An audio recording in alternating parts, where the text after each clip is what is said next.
Happy Monday morning, Minties. This is the Uncanny Omar from Near Mint Condition, and today it brings me so much pleasure and joy to do an advanced overview of the House of X and Powers of X oversized hardcover from Marvel Comics. So, please stay tuned. Okay, now before we get started, I'd like to say thank you to David Gabriel and the folks at Marvel Comics for sending us an advanced copy of the book. Now let's take a look at it. There are going to be two covers, by the way. This is the standard edition. The direct market cover will have that Mark Brooks double page spread, which I'll show off here in a little bit. I don't have that cover, but it is inside of the book. So this is a cover by Pepe Larraz, who was the main artist on House of X. Here is the spine. It's a little hard to see here. House of X, Powers of 10, and then the initials of the creators down here. I don't know if you can tell. The spine is a little off red. It's more orange, so you can kind of tell there is a difference between the Marvel logo and the spine. And then here's the back with that Krakoan language, and I know I'm not giving that much away. So if you've never seen one of these videos from me, what I do is I do an overview of the book itself. I'm not doing a review of the comics. If you do want to see a review of that, I've done several videos on the House of X and Powers of 10. But let's look at the book. So, actually, if you own the Avengers No Surrender, it's a little lighter tone than that. I don't know if you can tell on video or not. The spine, rather. Now, let's look at it without the dust jacket.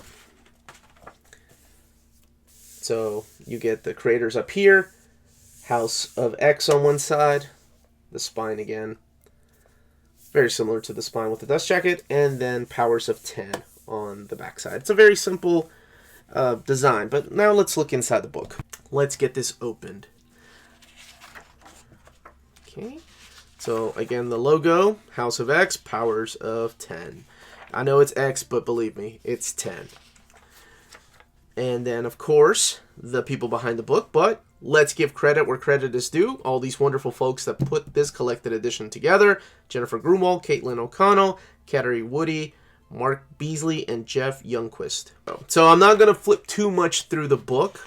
I'm just going to talk just a little bit about it. Now, the story is all written by Jonathan Hickman. All 12 issues are collected in here. You have House of X, issues 1 through 6, and then Powers of 10, issues 1 through 6. House of X is all drawn by Pepe Larraz, this gentleman right here.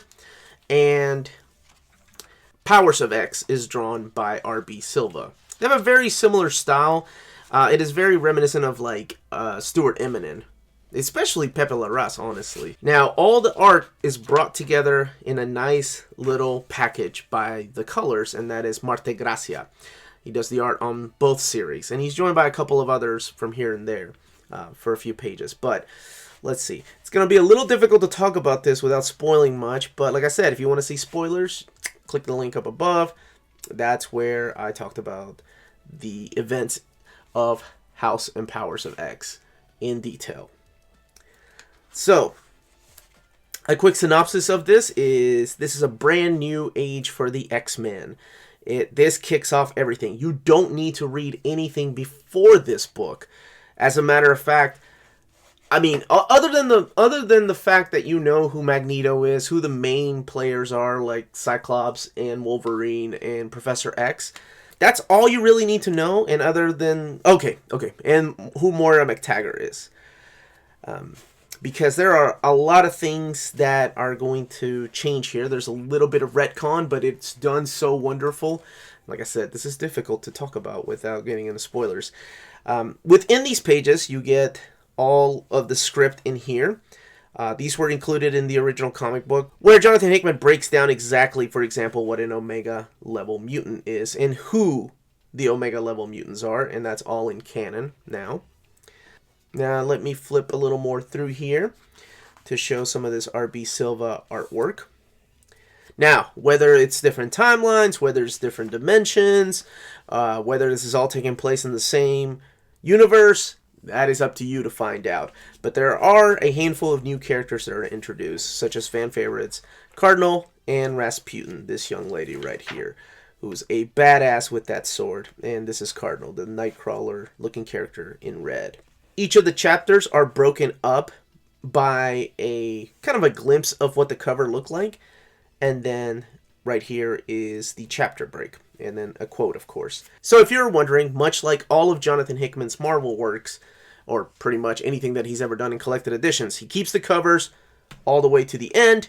And this is in reading order. So not all of House of X is in the first half of the book, and then Powers of X is in the back end. It is in reading order. So you have House of X 1, Powers of 10 1, and so on and so forth. So just keep that in mind. Just showing a little more of that artwork before we take a look at the extras and then talk about the build of the book.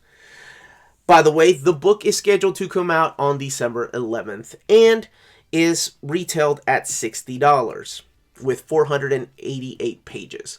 And you can get the book from cheapgraphicnovels.com, your online home for brand new graphic novels and collected editions up to 50% off the cover price. Cheap Graphic Novels prides itself on packaging your books so they arrive safely and in excellent condition, as well as prompt and helpful service. And check out their bargain bin for even greater deals up to 90% off cover price. And for you minties, Cheap Graphic Novels is running a special promotion. If you're a first-time customer, let them know you were referred by Near Mint Condition at the checkout, and you'll receive a credit for free shipping on your next order. Now, this is only for U.S. customers. Cheap Graphic Novels, your source for the hottest books with the kind of deep discounts, quality shipping, and customer service that will keep you coming back for more. If you have not read this as they were coming out weekly, I am so excited for you, because this book was such a game changer for the X-Men. As someone that has been reading X-Men for 35 years, I was excited to read X-Men again every week. I could not wait for the next issue. And it left on such a cliffhanger. Some of my favorite issues in probably the last decade of X-Men have come out of this miniseries, or rather maxi series if you're including all 12 issues. But prepare to be blown away. The hype is real. And like I said, it's not a review of the book, but I promise you, it is a great read. Now, if you've read the singles and you're waiting to reread it again in this oversized format, it is a lot of fun. I found myself finding a few things that I didn't during my first read-through, so it's pretty cool to go back and read it again, especially in the way that, these Jonathan Hickman books are collected. As I flip through these pages and notice all the journal entries and all the explanations here that he does with societies and the island, and then, of course, what I showed earlier, the Omega Mutants, I wonder why they didn't keep the director's cut of issue 1. I think that would have been really crucial to add to this hardcover, because I really like looking behind the scenes at the script and things like that, and what differs from the artwork than from the original script that he wrote. I gotta make sure I flip through here without there being any spoilers. Now, one of the questions that I'm sure I'm going to be asked in the comments down below is, should you buy this or should you wait for maybe an omnibus?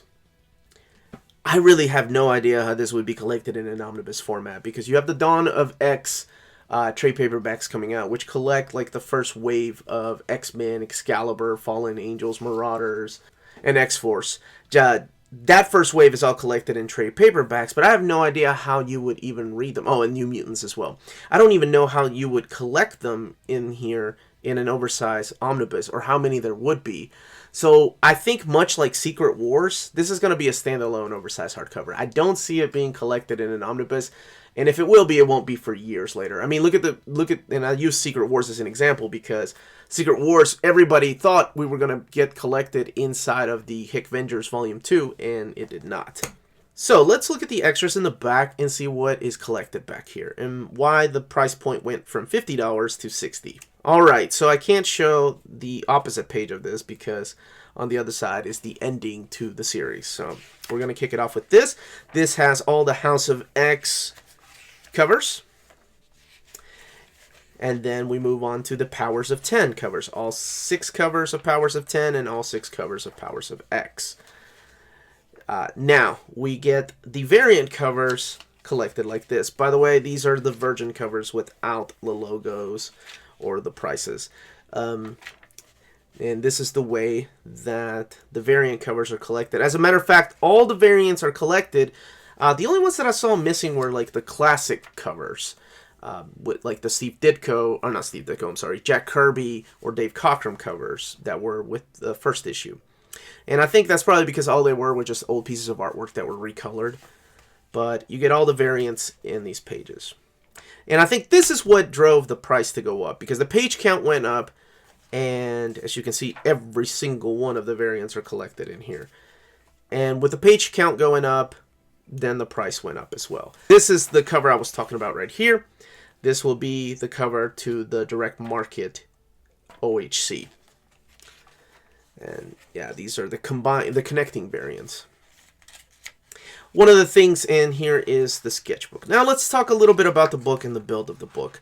Not very much on sketches. I think there's like 4 pages of sketches and character designs. So let's go back to these and talk a little bit about the book. Now for me, I wish that they had done full pages of each of these covers. Now, that would have gotten the price point up because your page count would have gone up.